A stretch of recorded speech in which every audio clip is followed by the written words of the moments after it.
Aisha Muhammad. Ina nan yau in magana abin da yana faruwa a ƙasarmu a garin a wannan zamanin. Abubuwan da suna faruwa akan yanar mace da kowa baya magana nan ana shiru ba kyau. Don mu talakoki ba wanda zai iya siya ya mana fada don ba mu da kudi. Amma in masu kudi ne suna da wanda za su musu fada. Amma don mu talakoki ba mu wanda zai iya mana fada. Haka wata kawana yayanta ya ci ta a gida lokacin da iyayensu sun yi tafiya.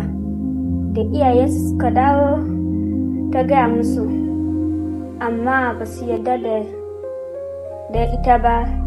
Suka ce tana ma yayanta sheri. Yayanta shi ma ya ce sheri take mishi. Ta nima wanda zai mata fada wata samu ba, don ita talaka ce, ba wanda zai iya mata magana akan abin da yake faruwa. Ina siyawa yau ina ma yan mata fada a cewa duk inda kike ke na mace, ki yi hankuri ki kula da kanki, ki yi hankali da maza a waje. Don abubuwan da suke faruwa ba masu kyau ba ne, suna kulla mana kai, kuma yana sa muna kuka dare da rana.